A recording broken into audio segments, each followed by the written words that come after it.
Dear listeners of the Female Guides Requested podcast, welcome back. This is your host Ting Ting from Las Vegas. Today I'm joined by a veteran of the guiding world, Emilie Drinkwater. With over 25 years of experience, Emilie's career has taken her from the rugged ice of the Adirondacks to pioneering leadership programs for women in Afghanistan. As an IFMGA-certified guide and a member of the AMGA instructor team, she brings a wealth of knowledge on what it means to make guiding a lifelong profession. In this episode, we dive into her transition from the Northeast to the West, the cultural complexities of guiding abroad, and a recent harrowing health scare that changed her perspective on the risks we take in the mountains. Let's get into the conversation with Emilie Drinkwater.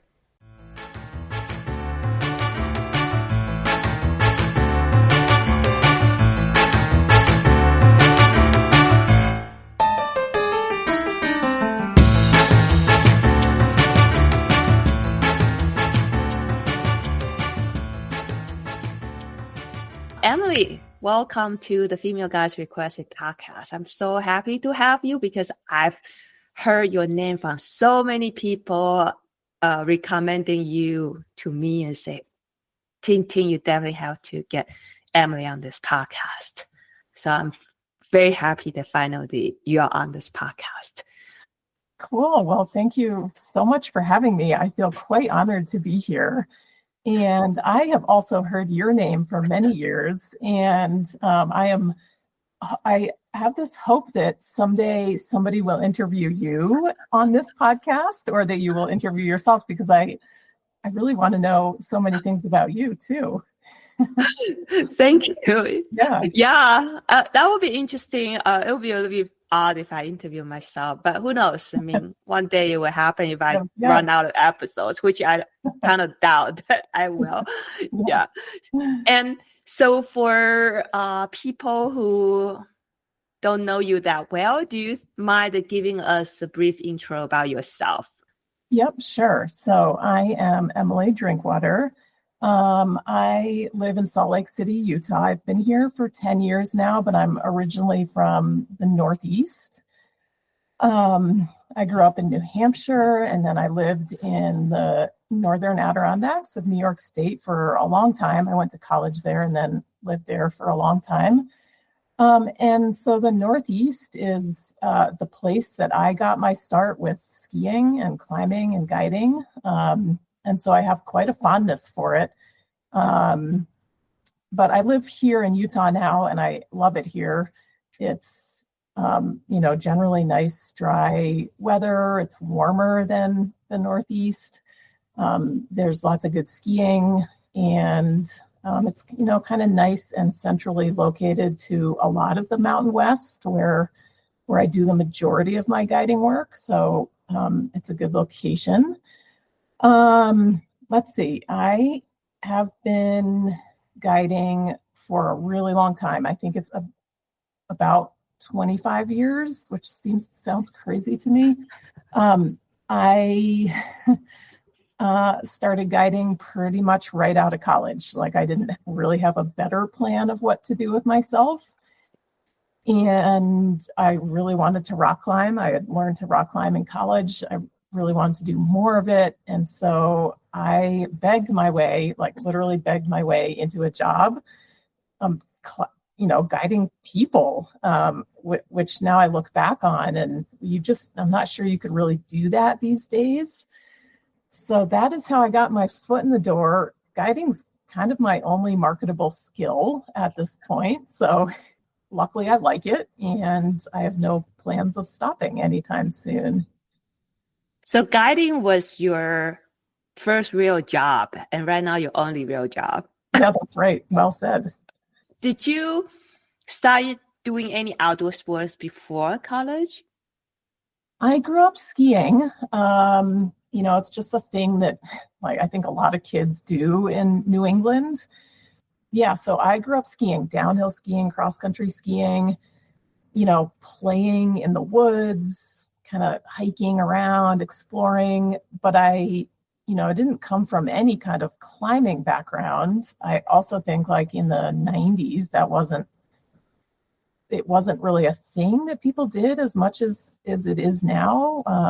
Certainly like climbing gyms weren't really much of a thing. So yes, I grew up skiing and like hanging out outdoors just in New England. And then I learned to climb in college. So that was new. You backed your way into a job. So that job was actually a climbing guide. Yes, that's right. So not a ski instructor or ski guide or ski patrol. No. Because you mentioned that you ski for a long time since you were a kid. Yeah. So was that because you were excited about this newfound passion, or there was not ski related jobs available? I would say that it was, I was really excited about this newfound passion. I was really, really into it. And it was new and engaging. It was something to learn. And it was a new thing to figure out. And skiing, like to me, I never considered I don't know if I really realized that ski guiding could have been an option in the Northeast, I guess. Like I get in the Northeast, there is a lot of great rock climbing in the summer and fall and spring, but in the winter, it's ice climbing. There's a huge sort of culture of ice climbing. There is definitely good skiing to be had, but as far as guiding, people are not really coming to the Northeast to focus so much on being guided skiing in the backcountry as they are ice climbing.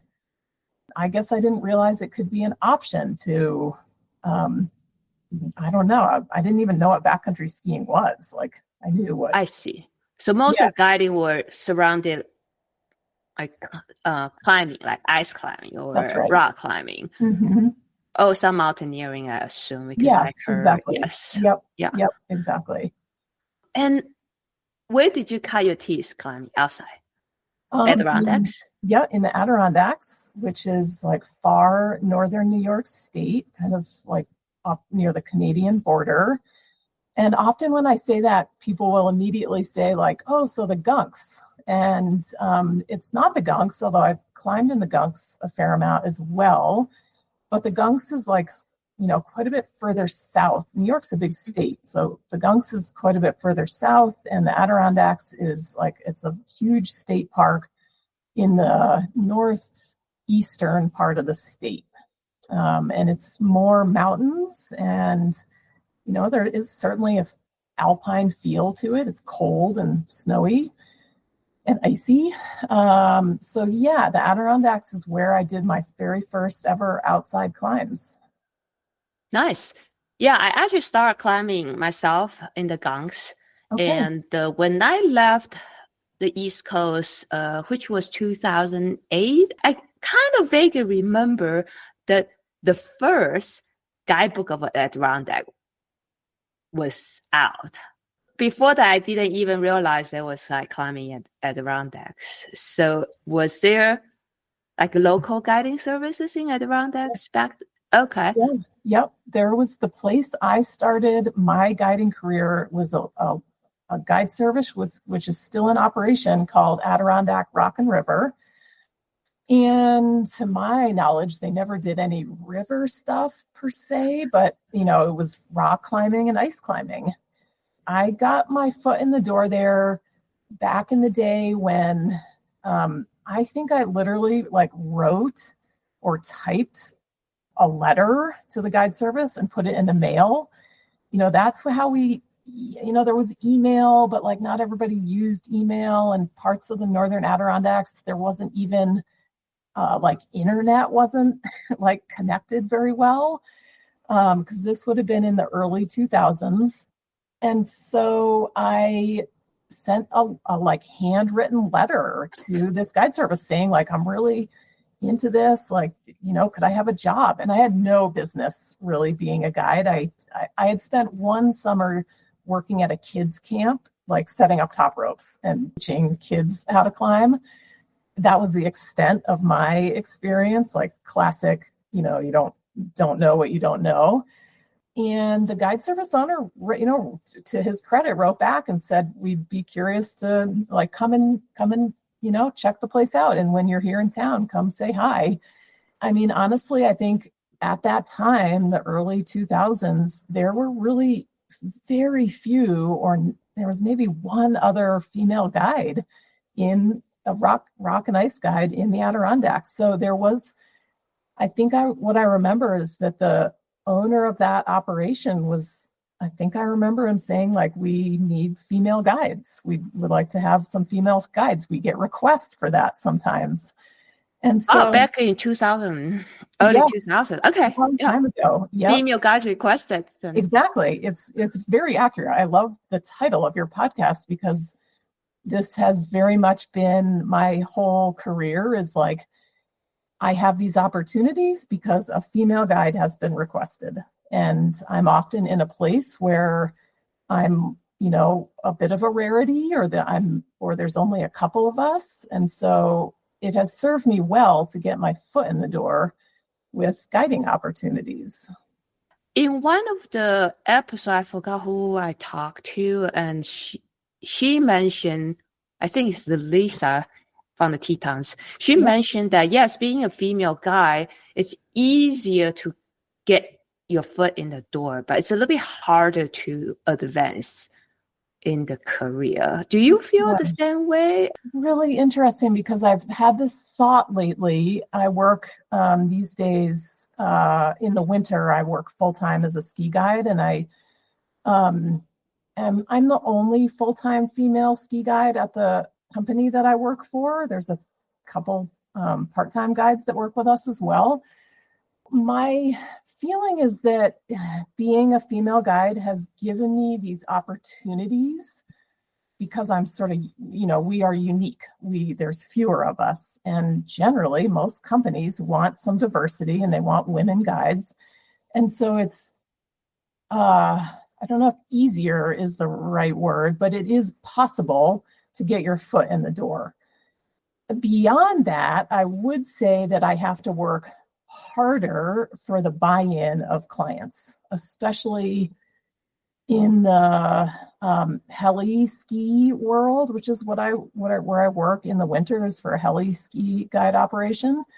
That is a bit of a different set of clients often, where they show up and they often, I think, have an image in their mind of what a heli ski guide will look like, and it's usually not me.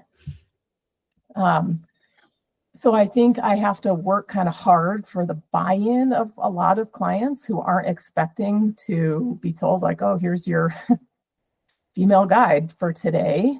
But I do think being female has given me opportunities in the guiding world. Yeah, that's interesting. Why do you think heli ski clients have some sort of imagination what their guide should be?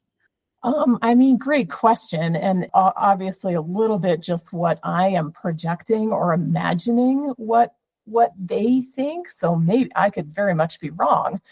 But I think I don't want to put too much of a stereotype on it, but I do think that a lot of the guests that we get for heli skiing tend to be middle-aged, often white men, who come from they have the money to spend on heli skiing. Heli skiing is expensive. So it's unlike some of the other guiding I do, where, you might be able to do a half day of top roping for a couple $100. Heli skiing is thousands of dollars for a day. So it is a little bit of a different clientele. And what I think that they might be imagining when they, think of a guide for heli skiing is a male guide. I don't know, kind of like a big, strong, confident male guide. Whether that has any truth to it, I have absolutely no idea. Yeah, I don't know. That's a really... I can see where you are coming from, I think. So maybe the best would be we just keep elevating our client skills. Exactly. Then there will be like more women that participate in different type of activities. Exactly. Then soon, it's not, they might not have stereotype. I don't know. I'm guessing. I agree. I think just being, I never say anything about like, oh, like I'm, it's so weird to be the only female guide here. Like, that doesn't even cross my mind. I just go about my day and treat people the same as I would from day to day with anybody, just maintaining like a high level of professionalism. And so to me, it's not unusual that I am a slight bit of an outlier. And so I think if I'm not thinking it's unusual, then they shouldn't either. Right. And how many years did you guide in Northeast before you moved? Let's see, about 15. Wow. Yeah. 15. Okay. Yeah. So you mentioned that 25 years. So out of 25 years, 15 were in Northeast. Let's see. Okay. So I've been here for 10 years. Yeah. 15. Wow. I started pretty much right out of college, and then I moved here 10 years ago. And so guiding is my primary job. For those many years living in the Northeast, in order to make guiding happen and in order to be able to pay bills, I pieced it together with other jobs in the service industry. Like I waited tables, I did landscaping, house painting, because there was in the Northeast especially, trying to only be a guide year round is really hard. And I wasn't traveling much when I was full time there. I see.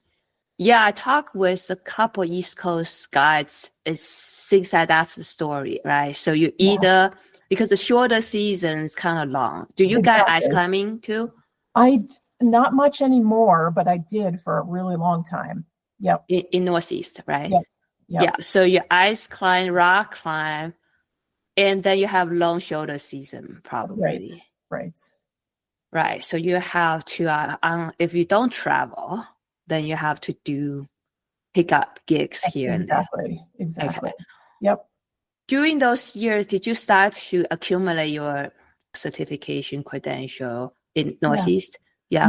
Yep, I did. I did almost my entire IFMGA process while living in the Northeast. And then I finished on my final ski exam in the same winter that I moved here to Utah. Did you have to travel around to accumulate your resume then? Yep, because definitely. Okay. Yeah. Yep. Right. Because the East Coast, maybe you need a little bit more longer and routes, and they probably don't have as many. Yeah, you need the East Coast has a lot of great things. Like the terrain is rugged. You can link a lot of peaks and objectives together to create big routes. But what the East Coast lacks is glaciers and high elevation. So for anything glaciated, most of us have to travel. There's not that much glaciated terrain in the United States. Yeah, glaciation and high elevation. And just bigger objectives. And what prompted you to move out west? My husband got a job here in Salt Lake. And it was a good opportunity. We've been, I love the Northeast, but I had started, around, 10 or 12 years into it. Into my time of guiding in the Northeast, I had started working more and more on the West Coast and in Alaska, just because there were opportunities and I was trying to develop my skill sets. And so yes, he got a job in Salt Lake, and it was a good opportunity for us to move and try somewhere different. And we both really wanted to ski more. I thought that climbing is a newfound passion. Now it's like, now skiing is more. Then I switched. It's funny because, climbing was absolutely my passion for quite a long time. and I still love climbing. But interestingly, I'm just a better skier and a better alpine climber. Like, I really like rock climbing, but so much of my work is in ski and alpine climbing that rock climbing is now like, it's still certainly a part of what I do, but it's no longer I don't have quite the same passion for it as I did right out of college. I see. So you moved to Salt Lake City, Yeah. and then do you now have year-round work, or do you still have to kind of piece things together and travel? Yeah, I still do. So like when we first moved here, I didn't really know any of the guide services in the area. And, I never wanted to show up and step on toes and be like taking clients or anything like that. So I eased my way into the scene. I have worked up in the Tetons for a long time. And so I still had my connection there. So I was working in the Tetons in the summer. And then, just through various networking and connections, I started easing my way into other guiding opportunities, teaching avalanche courses, and, just kind of making connections, meeting other local guides, and piecing it together for sure. Now, 10 years later, I have full-time winter work, which is great. Like, I can be at home and, it's full-time seasonal winter work. The rest of the year, I still travel quite a bit for, piecing together my guiding season. And I hope this question is not that intruding. So 25 years, right? And then at the very beginning in the Northeast, you have to, fill the gaps with different gigs. And now you still have to travel a whole lot. I was wondering have you ever thought about, wow, this is a lot, and then feeling like burned out, or maybe feel like you want to have changed your direction, or you feel that, wow, guiding is my lifelong pursuit, and so you just really want to make it work? Well, all of those things, yes. I did at one point and it must have been in I don't know, must have been around 2008, 2010. I was rock climbing, guiding, and ice climbing guiding quite a lot, but I was also starting to wonder, is this should I, is this going to be a career? I was in my 30s, I guess, at that point. And so, I was, kind of questioning, is this something that I pursue, or do I need to just move on and go back to school and find a different career, or pursue what my degree is in, which, that didn't appeal to me. I have this degree in anthropology and African studies, and I was like, I don't know what I could do with that. It's very academic.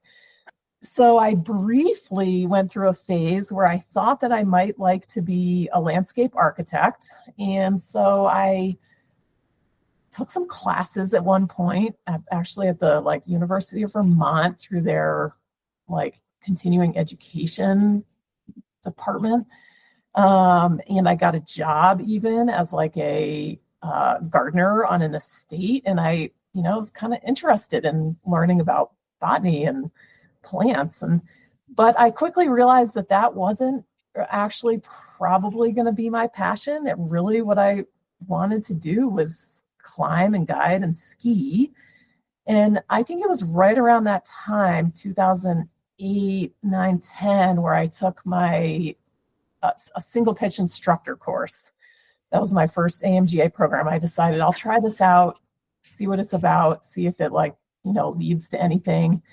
And what I found is that actually I really liked it. I liked learning things. I liked being taught new things and, better ways of doing things. I never had any I guided for 8 or so years without any kind of formal training at all. It was sort of just there was no mentors. That was just you figure it out. Hopefully you do a good job. And so that led me down this road of like, well, maybe I'll work toward getting at the time, there was something called the rock instructor certification, which I think is the equivalent or similar now to a multi-pitch instructor certification. It's like a mid-level certification. It gives you certification. It allows you to guide in small multi-pitch terrain. And so I did that, and I thought it was great, and I loved learning. And then, pretty shortly thereafter, I was like, okay, I think I'm going to commit. I think I'm going to commit to guiding, and I'm going to try the other things. I'm going to try alpine climbing, and I'll pursue the skiing as well. And it took me a long time to get through the whole thing. But yeah, once I decided that I would pursue guiding as a career, I also realized that I would, probably be best suited to having good education, like good formal guiding education. And yeah, so I've always been a proponent of like formal, guide education in addition to like actually guiding and working in the field. And so, yes, at this point in my life, like I am a full-time guide year-round, and I do love it, and I don't see any kind of career change in my future. But like any job, there's definitely days where I'm like tired and I don't really want to go to work, or I don't really want to like engage with people. And, guiding is it's an extroverted, it's a good career for extroverted people, which I'm not. And so, yeah, like any job, it's most of the time it's great, but there's definitely times where I'm tired or stressed or have a little feeling of burnout. But certainly not to the point that I feel like I need to pick a new career. Definitely, just like you said, it's like any career, right? So there's no perfect job, as long as the inconvenience of whatever that's tolerable, and then most of the part is like fun, engaging, then we keep going. Yeah. And so right now, guiding is like that for you. Yeah, it is. Yep. And I think what keeps it, especially what helps me with my guiding as a full-time year-round and career guide, is that I work in all the disciplines. So I work in skiing, rock climbing, alpine climbing, a little bit of ice climbing occasionally, and it changes per season. And so I'm always, I'm just about at the end of my ski season here and like getting ready to think about some rock guiding stuff. And so I'm sort of often changing trajectories. And it's pretty hard to like be good at all of those things. Actually, I'm just like, honestly, I'm pretty just middle of the road at all of these things. So it's, always good for me to have something to work on getting better at. There's always feel good about skiing right now, but don't feel strong with rock climbing. And then it will switch. And I kind of like that you say that, okay, now I'm like excited to get better on this other discipline, instead of thinking that, I'm not that good at that discipline and being a little bit discouraged. I try not to be that way. I in general, I'm a pretty positive person, and it's true. I could easily be like, I'm terrible at rock climbing, but that wouldn't set me up. That won't motivate me at all. Rather, it's better for me just to be like, well, I'm kind of back at I need to get strong again and find a project to work on and get excited about this. And I like that. That works well for me. Definitely my understanding of like, say, a mountain guide, full-time mountain guide, if you are not, say, specializing in anything, that you are pretty good at all the disciplines, but maybe, not an expert on one discipline. But in the mountain though, and alpine climbing and skiing, I think you need to be more like a generalist, right? Because in that environment, yes, and which is also pretty hard. Yeah, absolutely. Yeah, and I very often say that I'm not a specialist. I'm a generalist. I like all the disciplines. But you are absolutely right. Alpine climbing, especially, you need to be actually pretty good at all of it. You need to be a decent rock climber, a decent ice climber. You need to have the fitness to, go uphill, often at elevation for long days. And you have more decision making And more too, decision right? making. There's a lot of decision making. Yep. Yeah. So I would say that that's a very wild skill set that you have to have.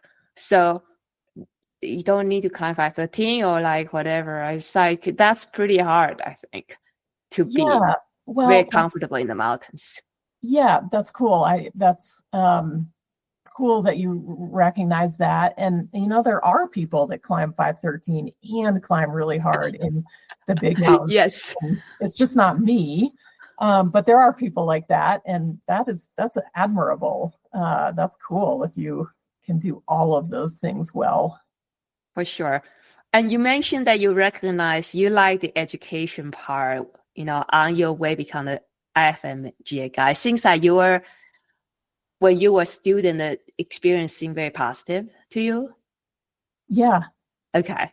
Yeah. Yep. I always thought my guide training was a positive experience, even when it was scary and stressful, like incredibly stressful. Exams are stressful. I often went into those feeling never quite prepared.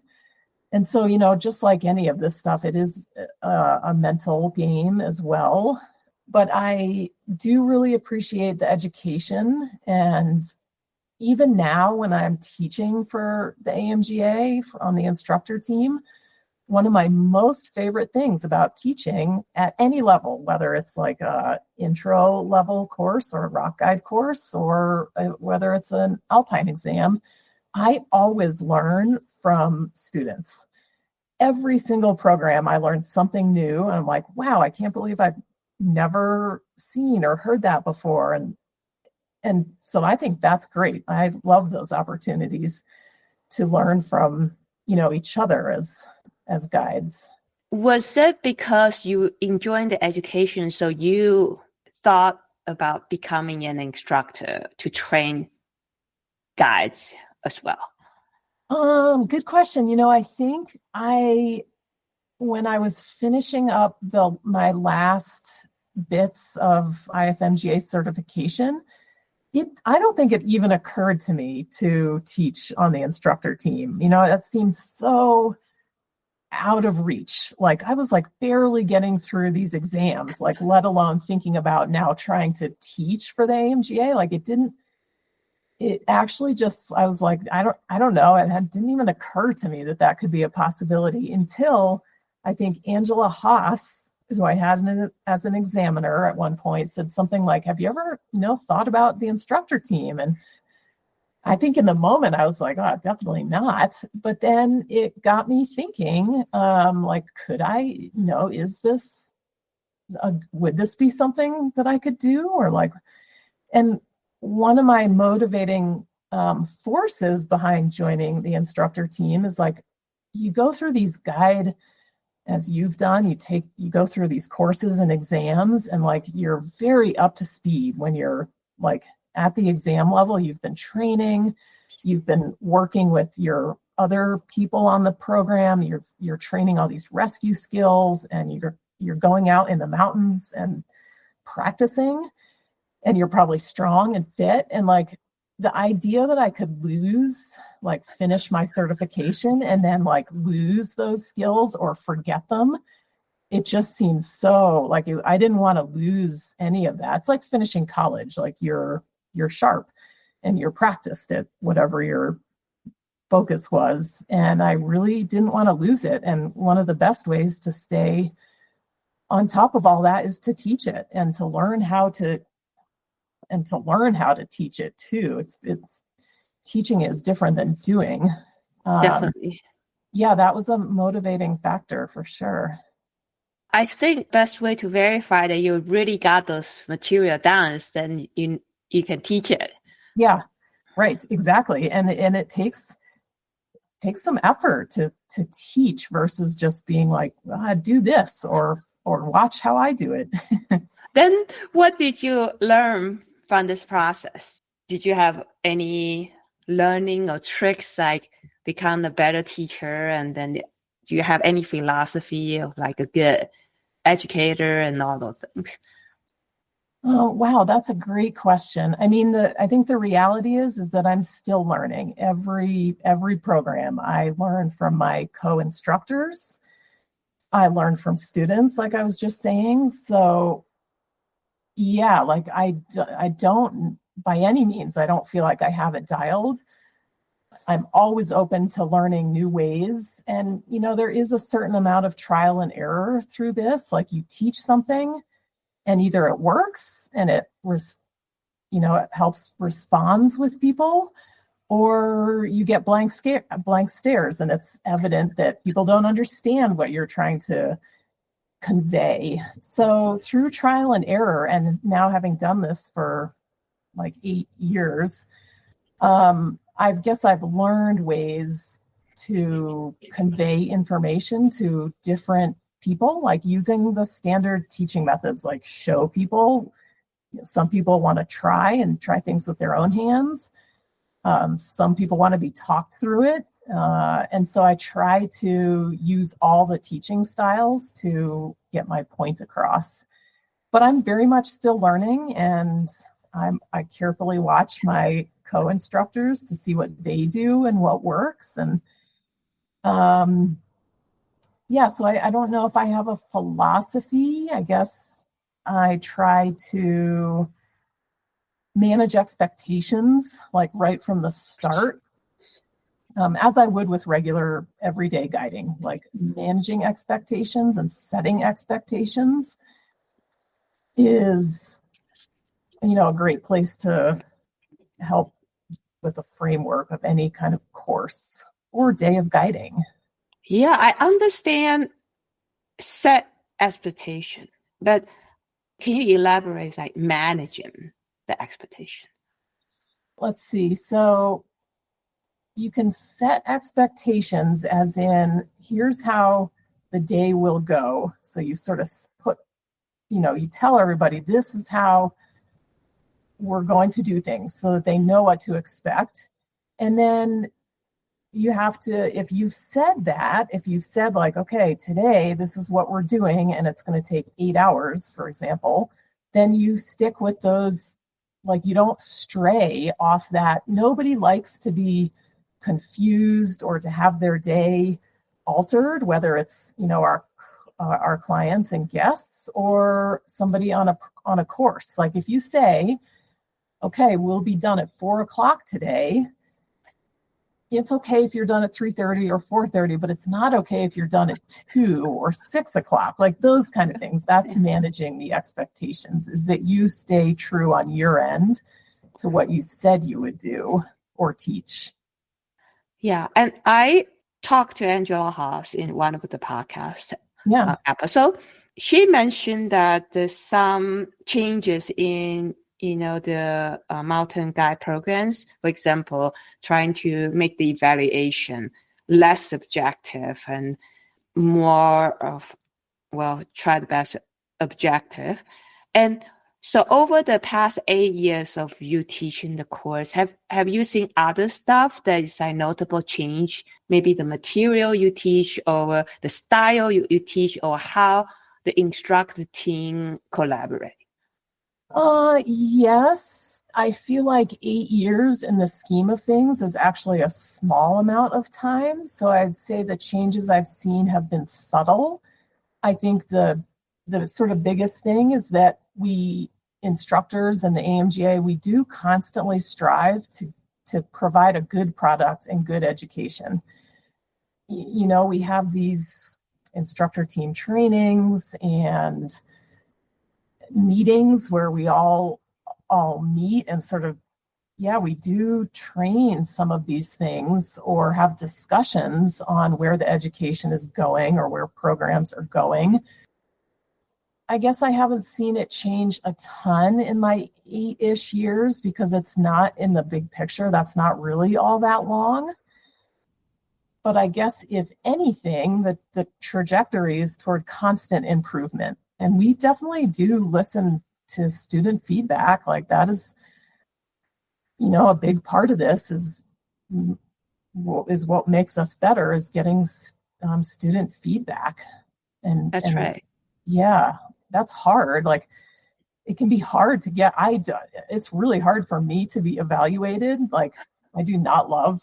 I'm pretty self-critical, so like I usually know where my mistakes are, and I have a hard time with evaluation. But that is also how we get better. So I try really hard to be, objective about it and neutral, and learn from what people say. And I think that, I don't know, probably the vast majority, if not all, of the instructor team members would say the same thing. We're all trying to be better, and we all want students to succeed and do well. So those are big changes. And I think the bigger changes that I've noticed have actually just been from when I took my first course. My rock instructor course was what it was called back in the mid 2000s. Until now, it's a much better product, better education, less emphasis on just like, go climb the hardest things and go really fast. And now it's more educational and more emphasis on, providing a good product. Nice. That's like nice to hear, right? You would love to say, okay, the first course maybe back in early 2000, and then now it's like, wow, this I like you better. Yeah. Yes. And during our email communication that you mentioned a few things is kind of like interesting info, right? So one thing you're talking about guiding in Afghanistan. I was like, how did that even happen? What's the story? Yeah. That was the first year that I went to Afghanistan was 2015, so 10 years ago. And that came about as simply an opportunity to work with, I don't know, I don't know how my name came up. I had done a couple trips in India, expedition type climbing. I don't know. I'd been guiding. Like I like adventures. I like adventure climbing. I'd done some high altitude climbing and guiding. And so I think my name just came up as somebody who might be interested or willing. I mean, you have to be willing to go to Afghanistan. Like there's lots of us, our names could come up, but there's probably some of us for sure that might be like, I'm not actually, I don't think I'm going to take that risk to go to Afghanistan. And I'm definitely adventurous and opportunistic. And so somehow my name got passed along, and I got this opportunity to work with Ascend Athletics. And that was like one of their first years working in Afghanistan. So this was pre-Taliban. And yeah, so that is how that came about. I just had an opportunity and I said yes, and was willing to kind of go for it, I guess. So Ascend Athletic, where is this organization based? They're based in, they move around a little bit, but they are a US-based nonprofit. They're currently in Maine, the state of Maine. But they started in Virginia because the founder, director, Marina Legree, is married to, and she worked for USAID for a long time, I believe. You might have to fact check that, but that's her like worldly connection and connection to Afghanistan. But she's married to somebody who's, a military, fairly high up in the military, Department of Defense, maybe. And so they both had connections to Afghanistan, but they do move because he is in the military. So they have this idea of climbing in over there? Yeah. And then they're looking for guides or adventurers. Okay. Yep, exactly. I see. And then maybe a few names were flying around, and then they contact you and then you're committed. You took that. Yeah, I was like, that sounds amazing. Sure, I'll go. Like, sure. That, I love unusual things like that. And of Right. course, I mean, I think as much as I love to explore and go to new places, what I really saw was an opportunity to give back to a demographic of people. Afghan women, they don't have anything. And this was pre-Taliban, so you could argue that it was, possibly more opportunities pre-Taliban in 2015, again in 2018, but still, like, Afghan women they're not allowed to ride bikes or drive cars or do sports, really. So, they live in a very different world than we do. And so the program, the Ascend Athletics program, is sort of designed around leadership, using climbing as a tool for developing leadership through sports. So I saw it as this great opportunity to work with a demographic that, I want to give something back. For me, that works well because climbing is a skill that I have that I can give back. And what was your role? Were you teaching them the mountaineering skills, and also was the expedition leader and mentor and instructor on the expedition, something like that? Yes, all of those things. The first year I was there in 2015, it was so they're more than 1 year. What's that? So this is a continuing thing. So you spend more than 1 year. Okay. Yeah. Yep. Exactly. Yeah. And it continues now. Even Ascend Athletics is still in operation. It was when I first went in 2015. They were just getting off the ground in terms of all of these things, like leadership and learning to climb and going into the mountains and camping and working together. We were working with a fairly large group of Afghan girls, teenagers. So it's all women. All women, but we always travel in the mountains with male, I wouldn't call them chaperones, but they were like coaches or instructors. It's just, in Afghanistan, you really need to travel with men as well. You really can't just travel as women alone. It's culturally not, it's kind of frowned upon.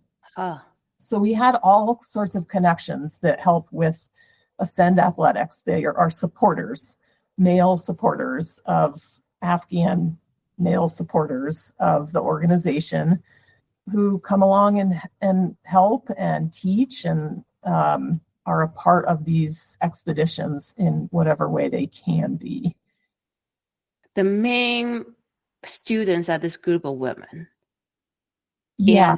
But because of culture constraint, then they need to be accompanied by male supporters of the mission. Exactly. Okay. Exactly. Yep. I really was just there as a guide. And so I don't want to get my information wrong. Actually, it would be great at some point if you could interview Marina. Sure. Yeah. Or talk to her at some point, because she is a very smart and well-spoken person and the founder of this organization. And I don't want to correctly describe the organization. Right. So yes, then travel with male men on the expeditions too. I understand you don't want to misrepresent the organization and their mission. Yeah.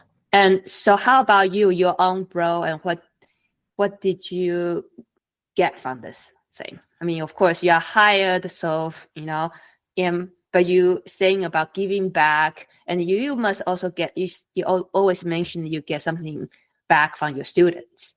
Yeah. So I'm just kind of curious about your own experience, and, because you were involved more than a year. So you enjoyed this mission, and how was that? Yeah. It was an incredible opportunity to learn about Afghanistan and the people of Afghanistan. And I think most of us as Westerners tend to think of Afghanistan as like it's a war-torn country. we may associate it with terrorists. That's like largely due to the media. It's this like faraway place. In my mind, before I went, I thought of it as just like a brown, dusty, sandy landscape, part desert, just a part of the world that I knew nothing about.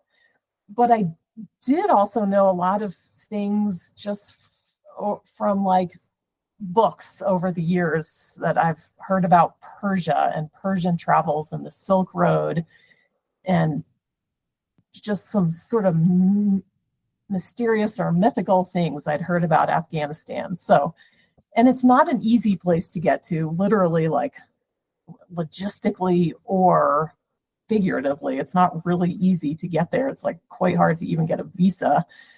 So this opportunity to go and learn about Afghanistan and the people and to meet the people there, like Afghan people are among the like, well, kindest and most generous of anywhere I've been in the world. So when we think of terrorists and Taliban and the people, like the majority of people in Afghanistan are just generous and kind, and they're poor. They don't have money. It's a tough place to live. It's a country. It's been a conflicted country for centuries. And so this opportunity to learn about, it's an incredible and beautiful country with like a huge depth of history and culture. It's kind of a fascinating place. So in addition to being able to work with these Afghan girls and spend time in the country, I learned a lot about the country too. These girls, did they have to go through some application, right? Yeah. And was it hard to be on the team?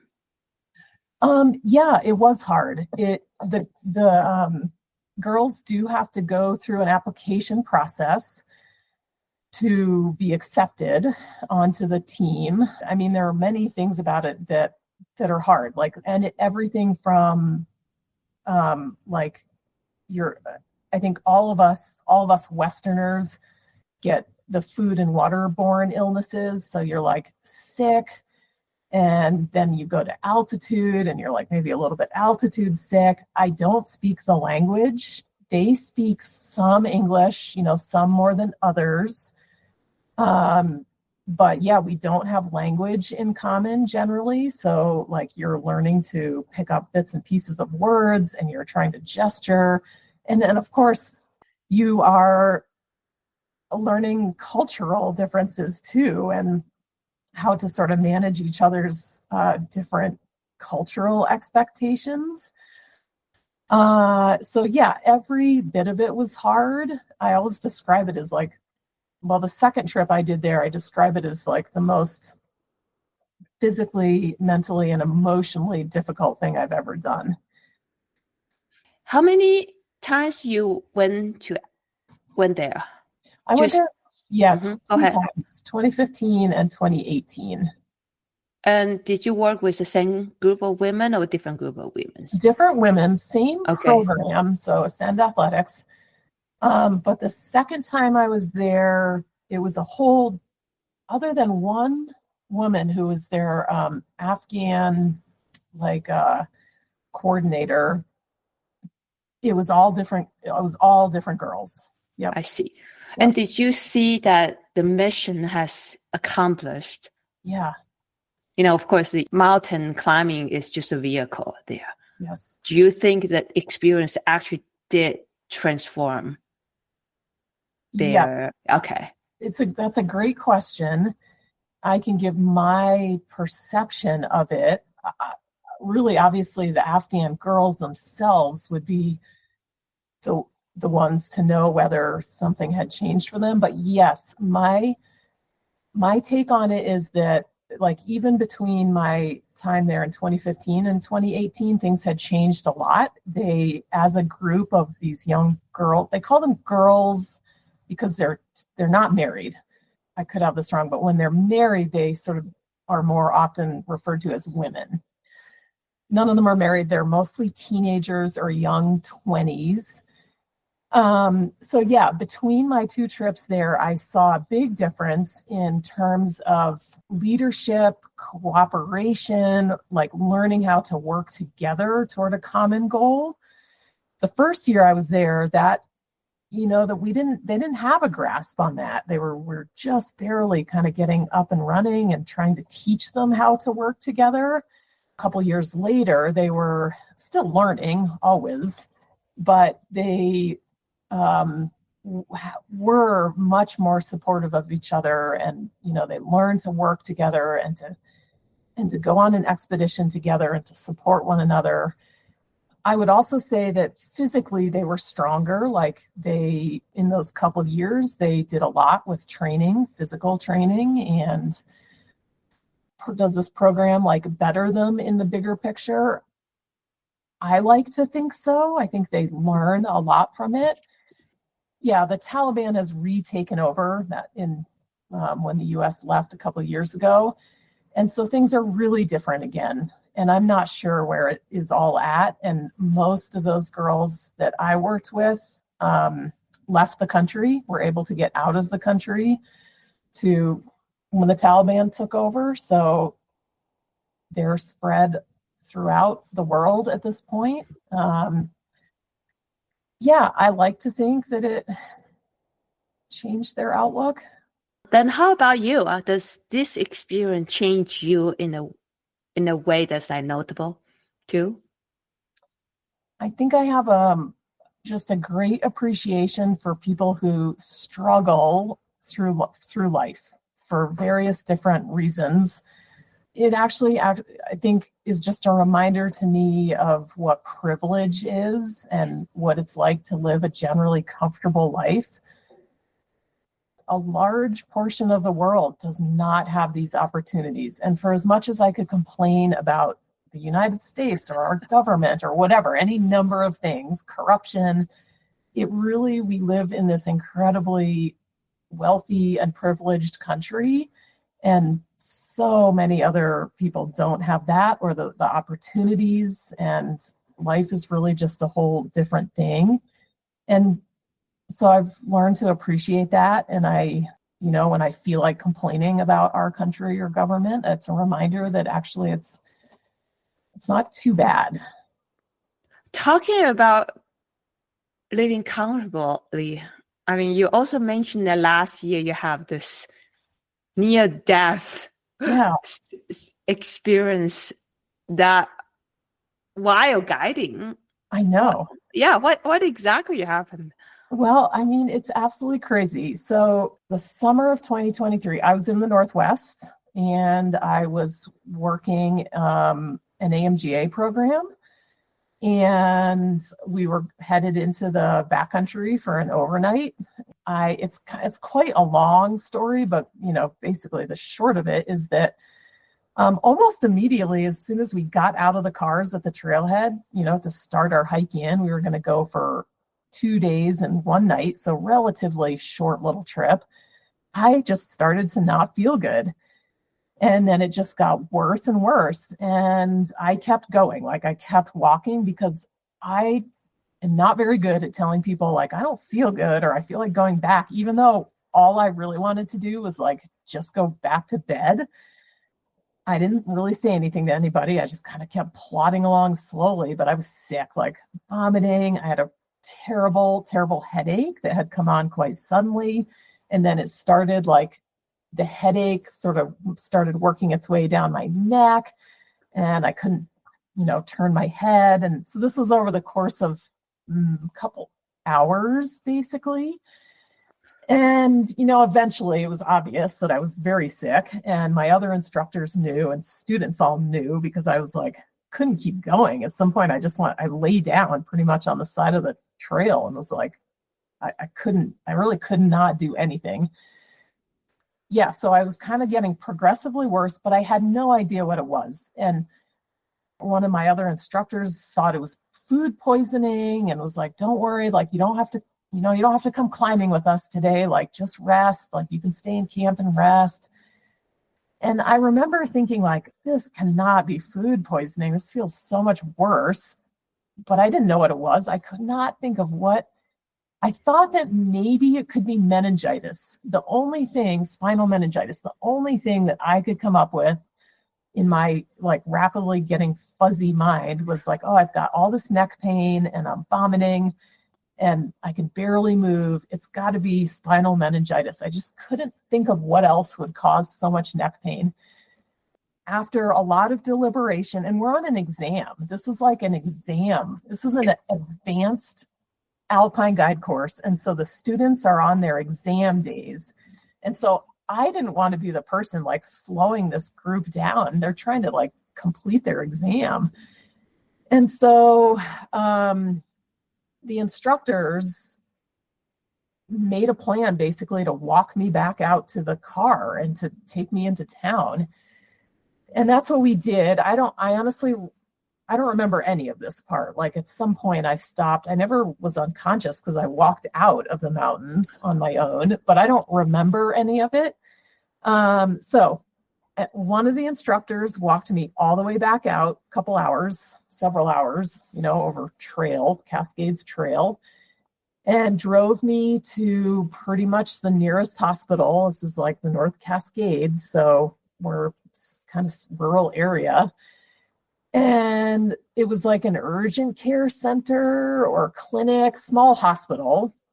But luckily they were open. It was might have even been like a Sunday night. I don't totally remember, but it was in the evening. And like I'd been sick or feeling sick since early in the morning. So now we're like 12 hours into like feeling very sick. And I get to the hospital. I have vague memories of walking into this hospital and then pretty quickly being taken to a triage room. The next memory I have is them saying, well, you don't have spinal meningitis, but you're going to need to go to the hospital in Seattle. And I think they probably said you're having a hemorrhagic stroke, or what the specific name is, a subarachnoid hemorrhage. None of those things meant anything to me. I know a lot about it now. So I was airlifted. I was flown to the hospital in Seattle. Don't remember that part of it. And then I spent the next 3 weeks in the neuro ICU in Seattle. I had a huge hemorrhagic stroke, or actually the stroke itself may not have been huge, but the time that the blood accumulated on my brain and in the like ventricles was a lot of time. So it was like a large volume of blood and pressure. And that's why you get the neck pain. Like the fluid and blood has nowhere to go. It's just in your head. So I did have surgery that night they drill into your skull to like a process of relieving the pressure, which is, risky. By just incredible luck and chance, I came out of it unscathed. I didn't have any mental or physical deficits.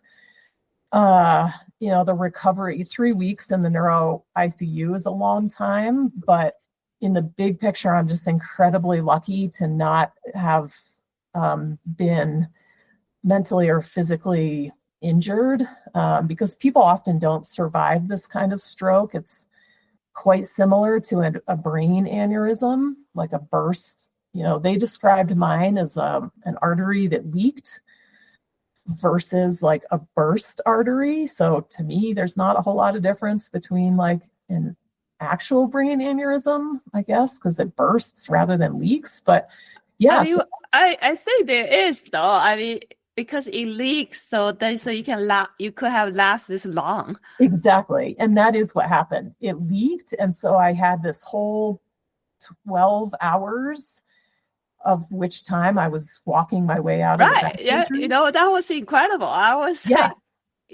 of course now I knew that what condition you were in. So I was just like, whoa, 12 hours and hiking yourself out with the head is deteriorating. Yeah.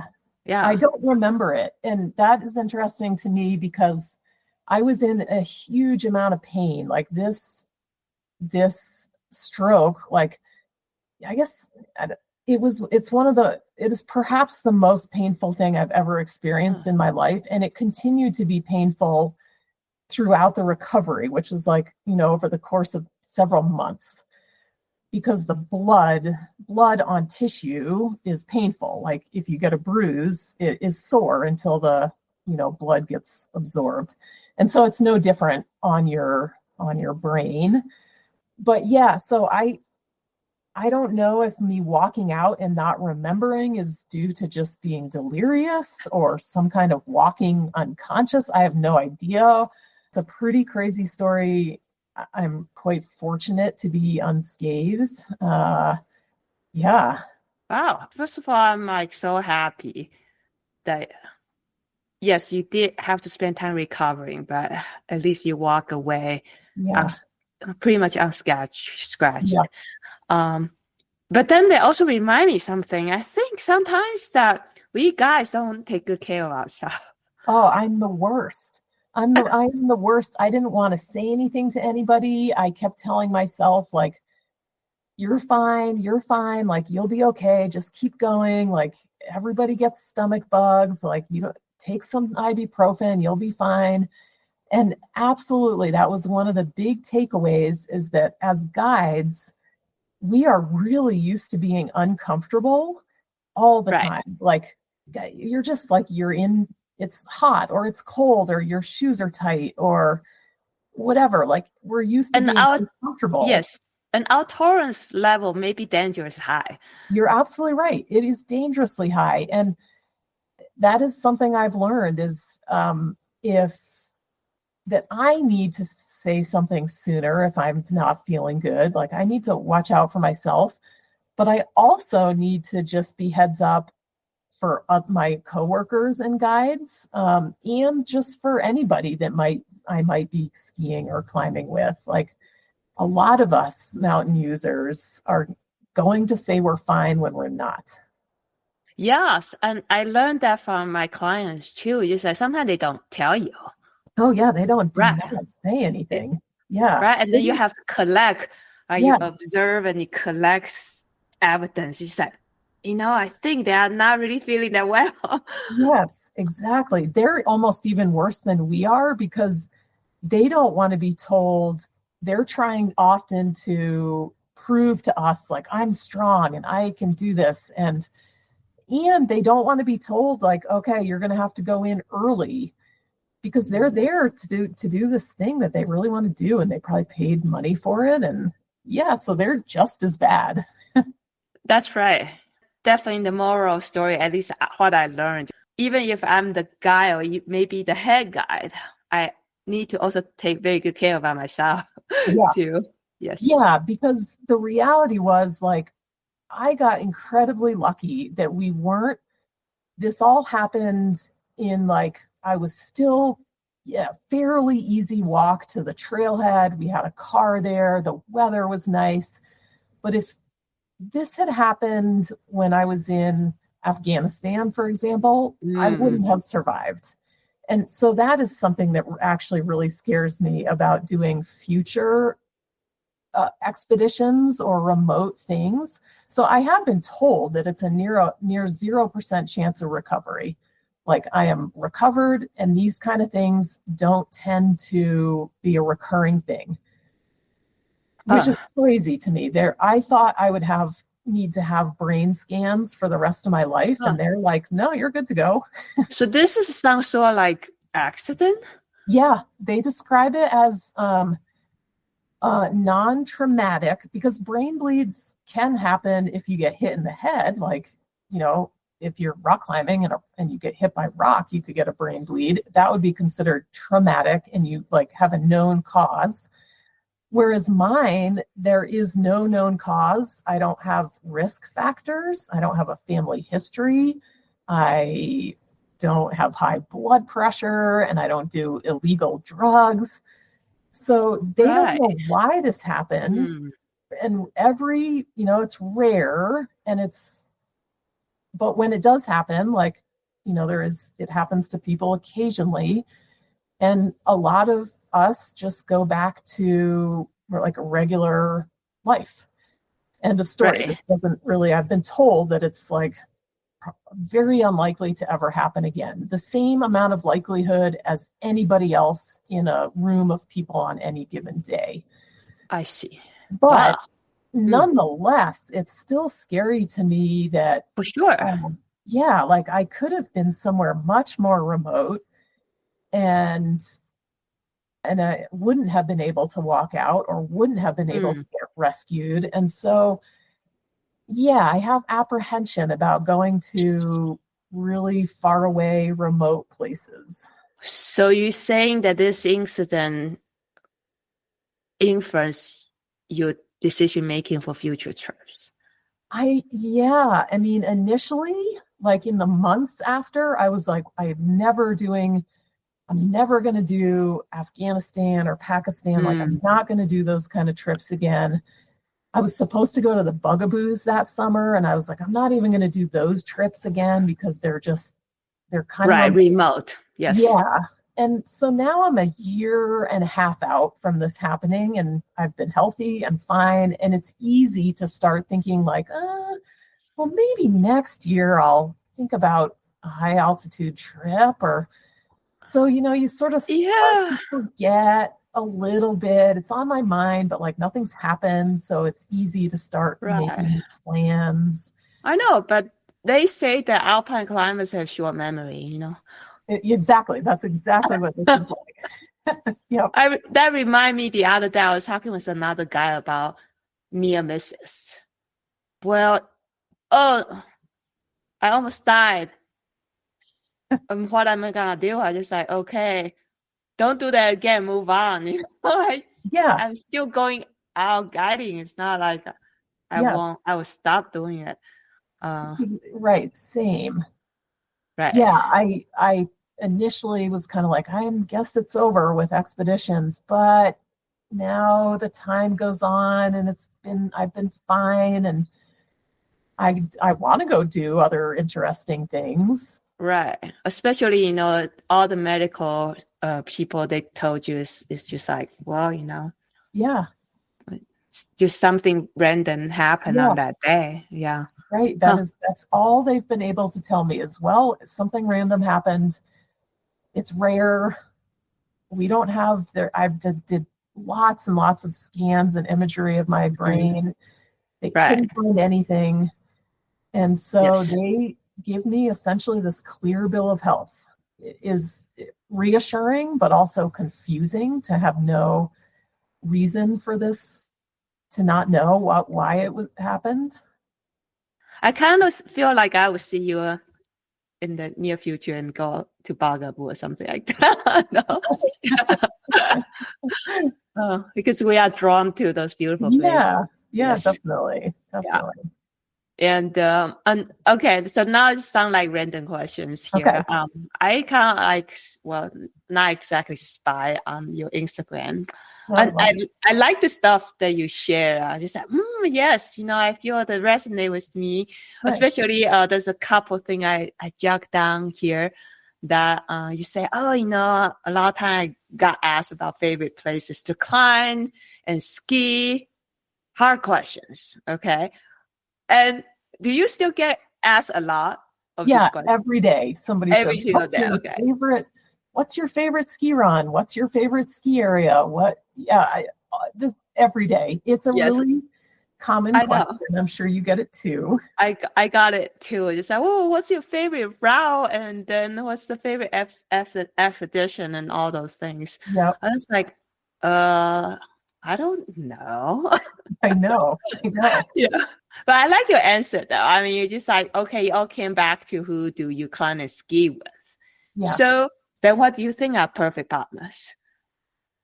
That's a great, yeah, I'd have to actually look back on that post to remind myself of what I said or what I wrote. But a Mm-hmm. perfect partner is somebody who compliments you, or in this case, compliments me. In other words, like, um, if we were rock climbing together, that person would be somebody who would sort of simultaneously be able to say, like, I'll support you if you want to lead this hard pitch. I'll belay you for as long as you need, and I've got you. Like, you've got this.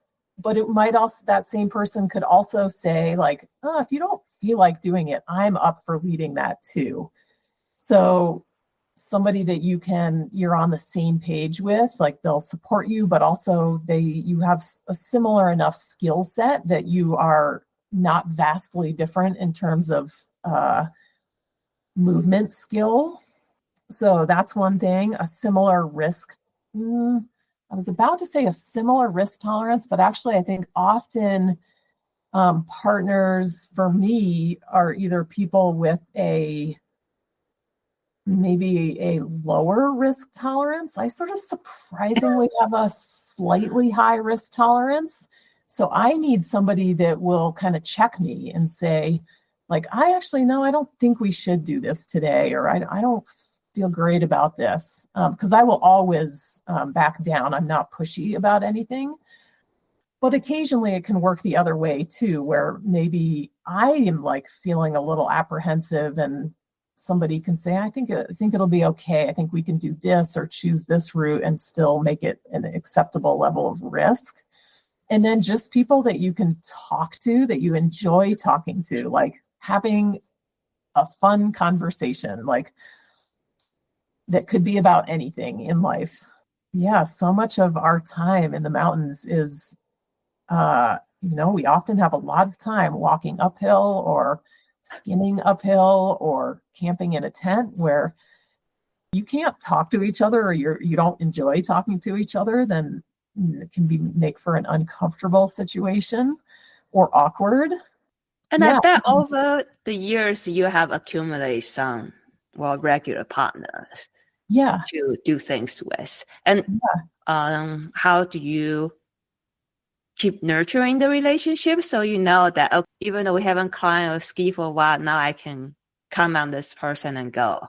Yeah, that is a great question. I've worked pretty hard in the past, I would say 10 years, to cultivate like both friendships, but specifically like mountain partnership friendships, and specifically with women, like, because that can be a little harder to find. There's like, and I really enjoy doing things with my male partners as well, but there is often something a little different about going into the mountains with just another woman. And so I've worked hard to cultivate those. And really for me, that means actually like, yeah, maybe we haven't seen each other, or we're on very different work schedules, or we're both really busy. But it does mean just reaching out and checking in from time to time and trying to, tentatively plan a little trip, or just a day out, or even just to go drink coffee and go for a walk. So it doesn't always have to be like exercise, skinning uphill, or, going on a scary alpine climb. It can be, just meeting up and keeping in touch. And I have to work at that. I see. You and your husband co-own a guide service, right? Is that right? We do, although, I mean, actually, I should say we kind of used to do more of that. These days, we still have a website. He doesn't guide anymore. He's kind of gone a different direction, still in the like outdoor industry, but not really guiding. And I have very much swung the other way. For a few years, I really wanted to like do my own thing and have my own clients. And that's a lot of work to do your own thing. And so now I've swung the other way, and I really like just working as an employee.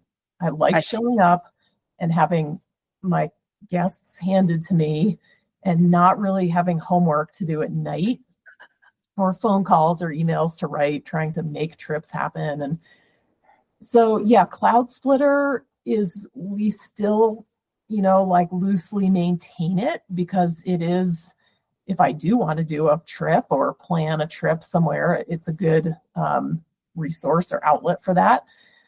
Currently, I'm kind of just enjoying being an employee whenever I can. I see. And two questions here. So Cloud Splitter, I mean, who came out with this name? Okay, great question. That my husband came up with that name. And Cloud Splitter actually is in the northern Adirondacks. Mount Marcy is the highest peak in the Adirondacks, like just over 5,000 feet. And the native people called Mount Marcy, well, it's translated to English as Cloud Splitter. Oh, So it wow. came So, from like, yeah, a little bit of Adirondack history. yeah, go back to your root, huh? I know, exactly. Yeah, like he came up with that. It's pretty clever, really. Was he also from that region too? Yeah, not originally, but that's where we met. Uh, Oh, and yeah, I we see. met when we both worked at that little guide service. Nice. Yeah. Yeah. So then I'm curious, like, so your husband was also a guide. Now Yep. he's going different direction. Yeah. Do do you two like partner up often though, or you rather just like I don't know, significant others kind of hard. Both. You're right on both of those. We try to do things together. Like it is fun to go out for a day of cragging or to go on a ski tour, and we'll do little trips. Like actually we're going to go to Smith Rock in a next month for a week. So we'll do stuff like that. But as far as like a big expedition, we're not the best partners for things like that. Because we both think we're right. Like we're both guides, and so we both always think we're right. And because we are partners in life, like it I sometimes we just don't work well together in the mountains. I mean, we can. We've done a lot of things together. Um, but I think these days we both feel like we like to do things with our friends, Hmm. like separately. Yes, I understand. Yeah. Yeah. It's hard to like be married to somebody, we've been married for a long time and to be good partners in the mountains, at least for us. Like some people are great at that. I would say we are not. Yeah, At least you share some interest if you want to go out and cragging and you can have fun. exactly. Yeah. Like we can always climb or ski together and be on the same page. Yep. He's a little bit of an example of like what I was talking about earlier, like with rock climbing, for example, like if I'm a little scared or I don't really want to do something or I'm not feeling that motivated, I can really easily say, like, you just lead this pitch.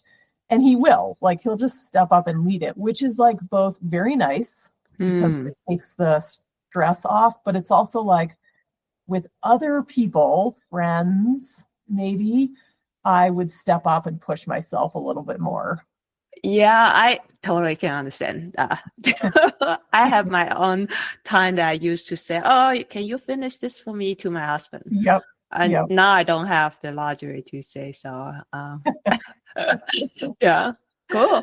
Yeah. And I like this other quote I found that from Instagram too. Is you said success begins with a willingness to try. Hmm. I really like it. Yeah, that one is from my friend Caroline Gleich. Is it a picture of some skiing? Are you looking at it? Let me click on that. Yes, it Okay. is. That is my friend Caroline, and she is like just this incredible person who is unafraid to try things. She actually just ran for US Senator in the state of Utah. Whoa. Yeah, Okay. totally. She's a skier. She's a professional skier and ski mountaineer. She has done a lot of things. Like she's climbed a bunch of the seven summits and she's gone on expeditions um and then she ran for US Senate this past election cycle and she didn't win because Utah is a tough Yes. Democrat state democratically. But she tried, and she's always been this inspiring person to me because she is not afraid to try things. And being not afraid to try things also means that you're not afraid to fail.